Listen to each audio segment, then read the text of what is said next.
reservas que tiene inscritas, 8 reservas.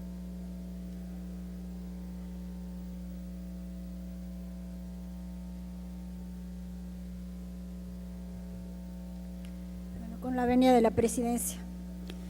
La primera reserva es al artículo 19, que señala precisamente que toda persona tiene el derecho a que se respete su libertad personal, por la que nadie podrá ser privado de la misma, sino en virtud de mandato dictado por la autoridad judicial, en las condiciones que autorizan la Constitución y este Código. Debería de decir de conformidad, también no solamente con la Constitución y este Código, los tratados internacionales, estando conscientes que la Constitución y el Código son violatorios o están en contradicción con los tratados internacionales. Sin embargo, tenemos el artículo 1 de la Constitución que establece la cláusula de interpretación prómine, en virtud de la cual precisamente la cláusula más benéfica, o la norma más bien más benéfica al individuo, debe aplicarse.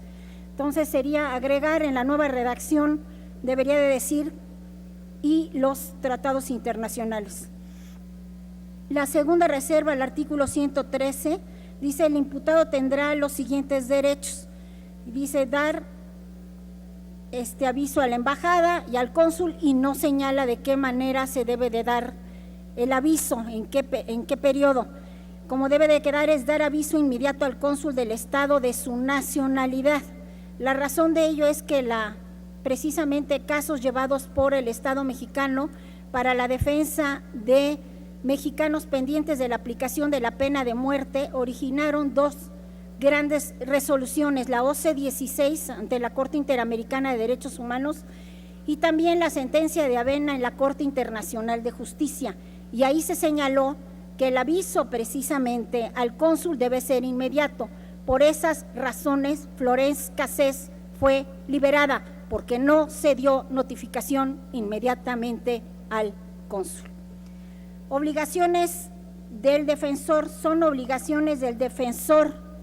Debería de señalar en concreto que no es otra que la de que el defensor tiene acceso a entrevistarse con él mismo en forma confidencial, sin demora y sin censura, las veces que considere necesario. De otra manera, no podría revocarse, si lo considerara así el imputado necesario, al defensor y nombrarse a un nuevo defensor.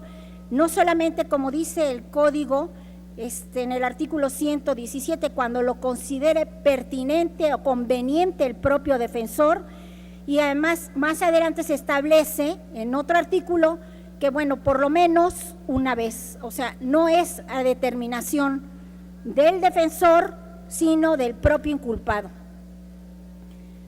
De otra forma, es nugatoria el derecho al defensor. Deber de lealtad. Aquí el Ministerio Público, más que debe de señalar, más que deber de lealtad, actuar dentro del Estado de Derecho, que incluiría no solamente aquí en la disposición se omite que el Ministerio Público esté obligado a acatar la Constitución, este Código y los tratados internacionales. Debería agregarse tratados internacionales. Por las razones ya señaladas, son instrumentos obligatorios para México, pero además nos obliga en ello el artículo 1 constitucional. Toda autoridad está obligada a respetar las garantías y los derechos fundamentales. Obligaciones 132, obligaciones de la policía. Aquí se señala que la policía actuará bajo la conducción y mando del Ministerio Público en la investigación de los delitos, en estricto apego a los principios de legalidad, objetividad, eficiencia y profesionalismo, honradez y respeto a los derechos humanos reconocidos en la Constitución. No nada más en la Constitución, también en los tratados internacionales, porque si se hace caso omiso a lo establecido en los tratados internacionales, la norma proviene, la más garantista, la protectora de los derechos humanos, se está haciendo a un lado. Artículo 141, citatorio, orden de comparecencia y aprehensión. Se señala en el texto actual que debería de detenerse precisamente al inculpado cuando hay una probabilidad. Esto es lo que va en contra de la presunción de inocencia.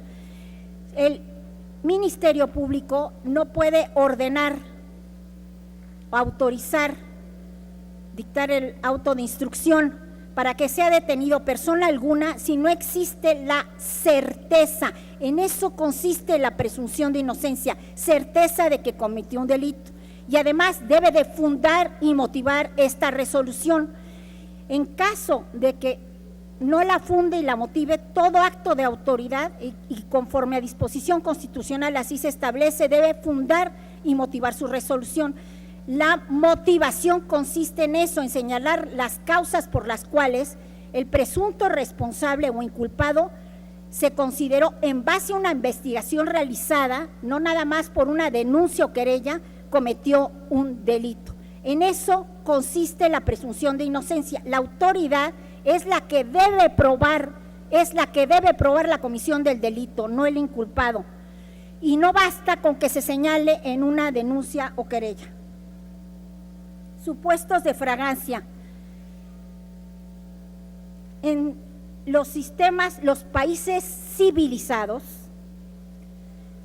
en el caso, incluso en el caso de Estados Unidos, la detención de una persona no se realiza sin una orden judicial. Incluso se hace la declaración Miranda, que es muy conocida, que se le dan a conocer los motivos por los cuales se le detiene y la autoridad que ordena su detención. Con los supuestos de fragancia que están contemplados en el artículo 146, no se cumplen con las garantías ni los derechos humanos fundamentales. Podría perfectamente bien autorizarse con los medios de comunicación actuales que diera la orden precisamente en el momento en que se está cometiendo el delito, vía telefónica, mail, en fin, tantos medios que se tienen, la orden judicial para poder detener al inculpado. Y no esperar, porque no se señala plazo, no se señala, a que tenga bien la persona que lo detiene, que puede ser el policía, que puede ser un particular, que es lo más irónico, un particular que no goza de autoridad, poder detener a una persona, tiene deseos de venganza o de sangre, le siembra a uno la prueba, lo detiene y con eso puede estar, si es de la delincuencia organizada, 4 años en prisión, 4 años cuando son delitos graves. Entonces, yo en el caso del 146 eliminaría totalmente lo que es la fragancia, a menos, la propuesta es de que se estableciera, que se diera aviso inmediatamente y se tuviera al Ministerio Público y se tuviera una orden del mismo. Tipos de medidas cautelares, el 155, se le puede llamar medidas cautelares al arraigo, que sigue siendo arraigo. No voy a modificar la naturaleza de la medida. En los mecanismos de evaluación universal, en Ginebra, una de las recomendaciones precisamente era eliminar el arraigo, no solamente de la Constitución, sino de toda nuestra legislación. Y por sorpresa mía, se mantienen las medidas precisamente cautelares y palabra sinónima al arraigo. Mientras no se modifique esto, estamos en abierta violación de las recomendaciones del mecanismo de evaluación universal de derechos humanos y de otras resoluciones, también de la Corte Interamericana de Derechos Humanos, razón por la cual todas estas medidas cautelares deben de eliminarse en mi propuesta. Es cuanto, diputado presidente. Muchas gracias, doña Loreta. Pregunta a la Secretaría de la Asamblea si se admiten a discusión las reservas de doña Loreta Ortiz Jalfa. En votación económica se pregunta a la Asamblea si se admiten a discusión. Las diputadas y diputados que estén por la afirmativa, sírvanse a manifestarlo. Las diputadas y diputados que estén por la negativa. Señor presidente, mayoría por la negativa. Queda en sus términos, se desechan.